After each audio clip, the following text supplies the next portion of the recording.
Et voilà, on repart. Mais cette fois-ci, direction Strasbourg. À bientôt.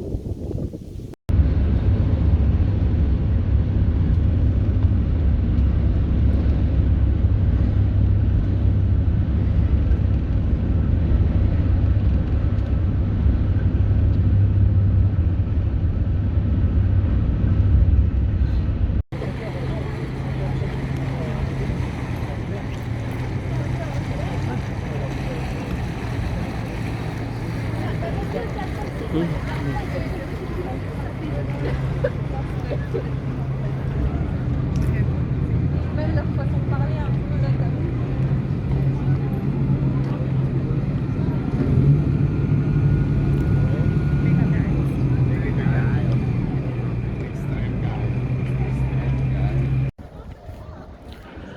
Bonjour à tous et bienvenue dans cette charmante capitale d'Alsace, la jolie Strasbourg, où je vous retrouve aujourd'hui au bord de ce très joli canal ensoleillé.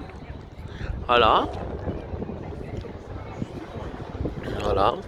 On est à l'aise pour vous raconter un petit peu ce que je fais en Alsace, à Strasbourg. Donc à nouveau, je suis invité par le Parlement européen et le Centre européen de la jeunesse. Cette fois-ci en tant qu'expert pour assister à une formation sur le financement des associations, financement européen. Donc c'est une très belle opportunité qui est offerte au Forum territorial de la jeunesse martiniquaise dont je suis le président. Et bien évidemment, j'adresse mes amicales salutations à mon secrétaire général, Christophe Claude Charles Alfred, et mon trésorier, Miguel Chalonneau. Donc, nous sommes à nouveau invités au Parlement pour expliquer un petit peu comment nous mettons en place des axes de coopération au travers notamment des fonds européens. Donc, tout ce qui concerne Erasmus, Interreg essentiellement, articulation FED-FEDER avec nos voisins dans la Caraïbe, mais aussi avoir des opportunités d'établir des partenariats efficaces avec d'autres organisations ressemblent. Et ces organisations qui nous ressemblent, qui ont les mêmes objectifs que nous, qui travaillent un peu à cette même façon de faire avancer la jeunesse, eh bien, ces organisations-là, nous mettons en place pour elles une convention de partenariat type, dont la première organisation avec qui nous travaillons est le International Youth Council de France, dont je salue la présidente Olivia Mukulukusu, et avec qui nous souhaitons véritablement rentrer dans un partenariat étroit pour développer nos actions jeunesse et pour travailler plus efficacement ensemble, surtout dans la recherche de nos partenaires et de nos partenariats au niveau gouvernementaux. Donc voilà, c'est un peu la raison de ma présence sur les 3 prochains jours. Je vous ferai un retour sur Martinique Première grâce à Federica qui me donne une petite chronique de quelques minutes pour vous raconter un petit peu ça au jour le jour sur Martinique la Première, bien sûr. Et puis je vous dis tout ça à très bientôt et je profite de cette période tout à fait charmante et estivale pour pouvoir profiter justement de cette jolie ville avec ses beaux canaux. Allez, à bientôt. Ah oui, et j'oubliais, comme beaucoup d'entre vous doivent certainement déjà le savoir, en ce moment il y a énormément de conférences sur l'avenir de l'Union européenne, relativement bien sûr à la prévention des conflits similaires à celui qui a lieu entre l'Ukraine et la Russie en ce moment. Mais c'est également l'année de la jeunesse. Donc à cet effet, nous sommes également invités le 9 et 10 juin à une conférence, donc table ronde autour de l'avenir de l'Union européenne en ce qui concerne la jeunesse en particulier.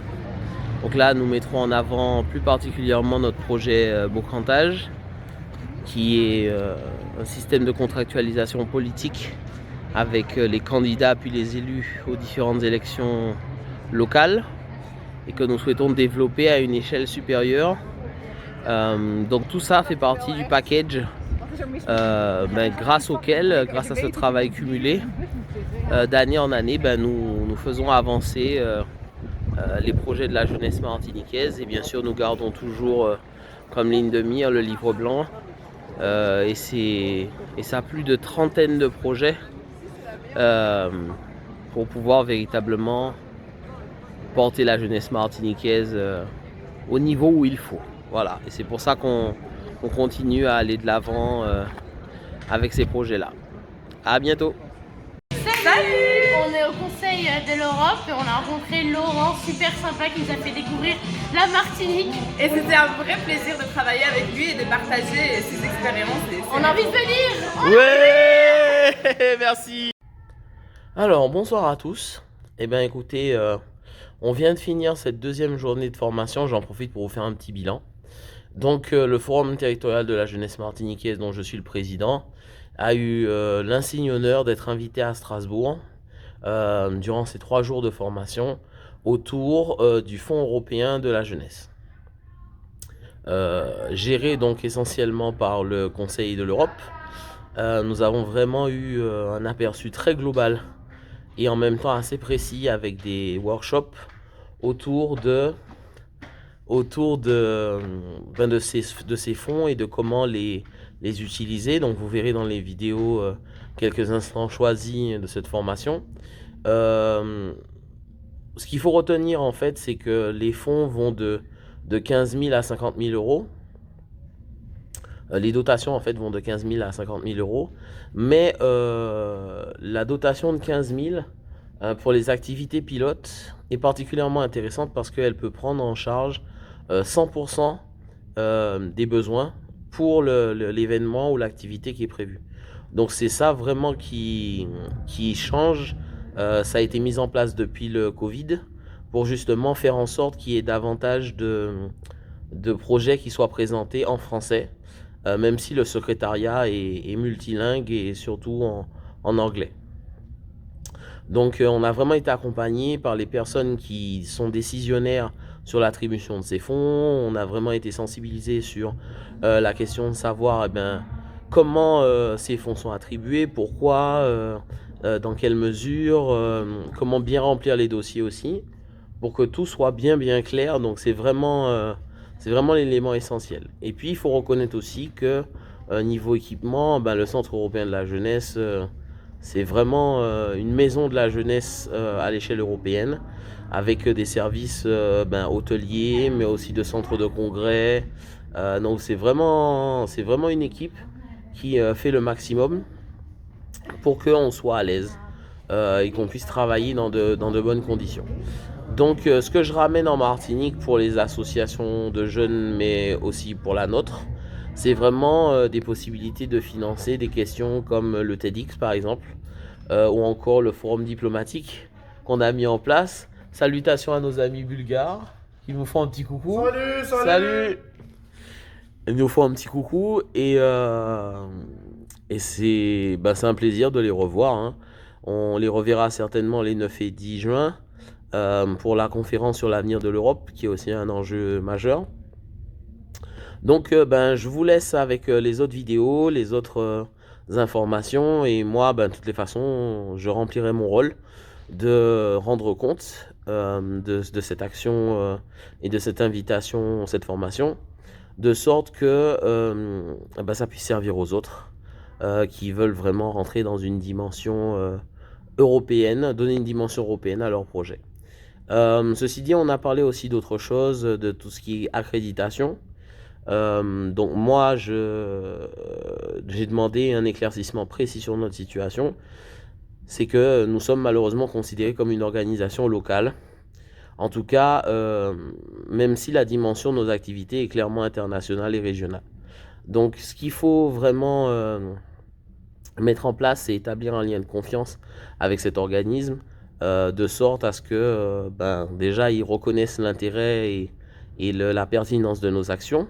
Vu que nous sommes éloignés, c'est c'est la triste réalité de l'éloignement, mais aussi qui pensent à nous euh, pour vraiment mettre l'accent sur nos actions. Voilà. Donc les associations martiniquaises de jeunes sont vraiment invités à se rapprocher de nous et on sera ravis de travailler en coopération avec eux.